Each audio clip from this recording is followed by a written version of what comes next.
பாத்தீங்கன்னா மக்கள் வந்து தாவேக்காவை ஆதரிச்சாங்க. அந்த அடிப்படையில் தான் அவங்களுக்கு ஆதரவு கொடுத்த பின்னால்தான் முதலமைச்சர் மாண்பு முதலமைச்சர் அவங்க அந்த அடிப்படையில் தான் நாங்கள் சட்டமன்றத்தில் ஆதரவு கொடுத்தோம். நாங்கள் அண்ணன் தம்பி போல எல்லாம் ஒற்றுமையா இருக்கிறோம். எங்களுக்கு கழகம், எங்களை வளர்த்த கழகம், இன்னைக்கு பாத்தீங்கன்னா லட்சக்கணக்கான தொண்டர்களுடைய எண்ணங்கள், கோடிக்கணக்கான தொண்டர் இருக்காங்க. அதோடைய எண்ணங்கள், தொண்டர்கள் பொறுப்பாளர்கள் என்ன நினைக்கிறாங்களோ அதைத்தான் நாங்கள் செய்வோம். அதே போல CV சண்முகம் அவர்களும் நாங்களும் ஒற்றுமையா முடிவெடுத்தோம். அதே ஒற்றுமை என்றைக்கும் தொடரும்.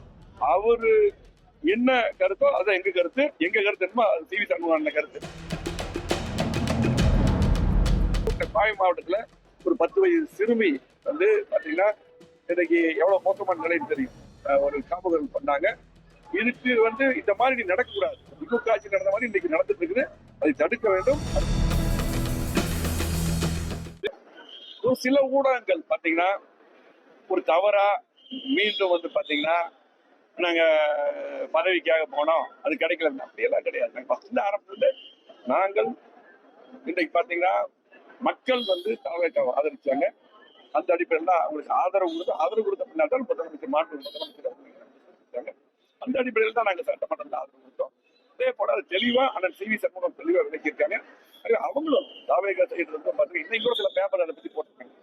அவர்களும் என்ன சொன்னாங்கன்னா, நீ வந்து நான் எங்கிட்ட பதவியெல்லாம் கேட்டு வரல, நம்ம திமுக எதிர்ப்புங்கிற நோக்கத்தில் தான் நாங்களும் திமுக எதிர்ப்பு தாவேக்காவும் அண்ணா திமுக அந்த அடிப்படையில் தான் எங்களுக்கு வந்து ஆதரவு சொல்லிட்டாங்க. நாங்களும் அது சொல்றோம்.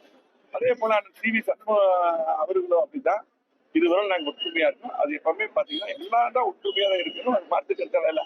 அது தப்பு பண்ணி அவரு தான் வந்து இந்த சபாநாயகருக்கு போறது, பொதுச்செயலருக்கு போறது, பெட்டிஷன் எல்லாமே அப்படிதான் எல்லாமே இரவு மகளாக பதிவு பண்ணி கொடுத்தாங்க. இன்னைக்கு காலையில் கூட அவர்கிட்ட பேசிட்டு தான் நாங்கள் ஒன்றாதான் வந்தோம். எனக்கு ஊருக்கு போறோம்னு சொல்லி வந்தோம். அவர் ஊருக்கு சொன்னாங்க. நாங்கள் எங்களை பொறுத்தளவுக்கு நாங்கள் அண்ணன் தம்பி போல எல்லாம் ஒற்றுமையா இருக்கிறோம். எங்களுக்கு கழகம், எங்களை வளர்த்த கழகம், இன்னைக்கு பாத்தீங்கன்னா லட்சக்கணக்கான தொண்டர்களுடைய எண்ணங்கள், கோடிக்கணக்கான தொண்டர் இருக்காங்க. அதோடைய எண்ணங்கள், தொண்டர்கள் பொறுப்பாளர்கள் என்ன நினைக்கிறாங்களோ அதைத்தான் நாங்க செய்வோம். அந்த அடிப்படையில் தான் பாத்தீங்கன்னா இன்னைக்கு நாங்க வந்து ஒரு கருத்து வேறுபாடு இருந்து அதை கலைஞ்சு விட்டு நாங்க போய் பொதுச்செயலரை பார்த்து எல்லாமே ஒற்றுமையா இருக்க வேண்டும் போய் பார்த்துட்டு வந்தோம்.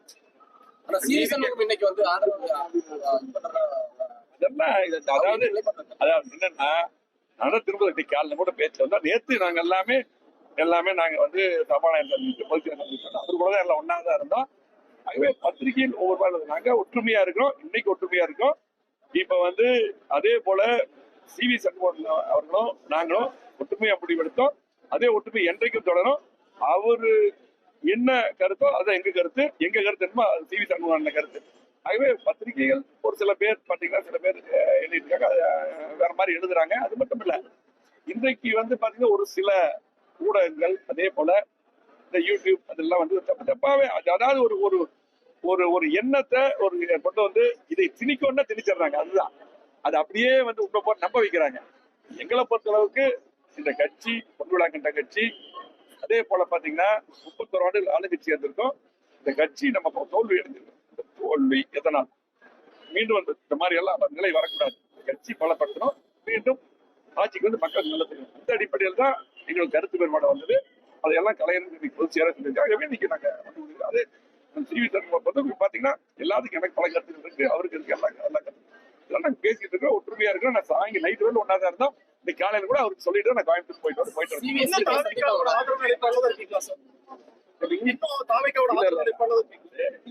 அதாவது தேவையான எல்லா கேள்வியும் சொல்லியாச்சு. அந்த தேவையான கேள்விக்கு மட்டும் பதில் சொல்றேன்.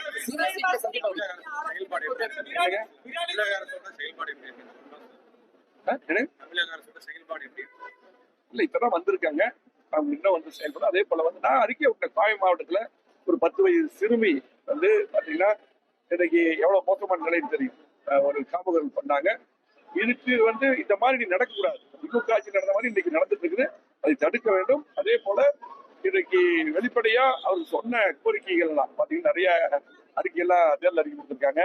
மக்கள் நிறைய எதிர்பார்க்காங்க. இது விவசாய கடன் கூட பாத்தீங்கன்னா எல்லா அவங்க சொன்ன மாதிரி தேர்தல் அறிக்கை சொன்ன மாதிரி பண்ணணும். இதெல்லாம் நாங்க அவங்க வலியுறுத்துவோம். இப்ப பாத்தீங்கன்னா இப்பதான் அவங்க வந்திருக்காங்க. ஆகவே அவர்களுக்கும் ஒரு வாய்ப்பு கொடுக்கணும். ஆகவே இந்த குற்றங்கள்லாம் நடக்காம தடுக்கணும். கடந்த மாதிரி நிறைய சொல்லியிருக்காங்க. வந்து கண்டிப்பா அதெல்லாம் தடுப்போம் சொல்லியிருக்கேன். அதெல்லாம் தடுக்கணும். ஆகவே அவர்களுக்கு நாங்க வாய்ப்போ நல்லா பண்ணணும்னு சொல்லி அங்க எங்க நேரம் சந்திக்கும் போது பல கோரிக்கைகள் கொடுத்துருக்கோம். கோவை மாவட்டத்துக்கு, தமிழ்நாட்டுக்கு பல்வேறு ஒரு புக்கு அடங்கினதே வந்து பாத்தீங்கன்னா முதலமைச்சர் கொடுத்து இதெல்லாம் தமிழ்நாட்டுக்கு தேவை, அம்மா தந்த திட்டங்கள் தொடரணும். சட்டமன்றத்தில் நான் பேசியிருக்கிறேன். அதே போல பாத்தீங்கன்னா கோவை மாவட்டத்தில் நாங்க வந்து கிட்டத்தட்ட மிகப்பெரிய வளர்ச்சி கொடுத்தோம். இது இப்போ எல்லாமே ஸ்ட்ரக்கா நிக்குது. இந்த ஏர்போர்ட் விரிவாக்கத்துக்கு இதெல்லாம் செய்ய வேண்டும் என்ற கோரிக்கை முதலமைச்சர் கொடுத்திருக்கிறோம்.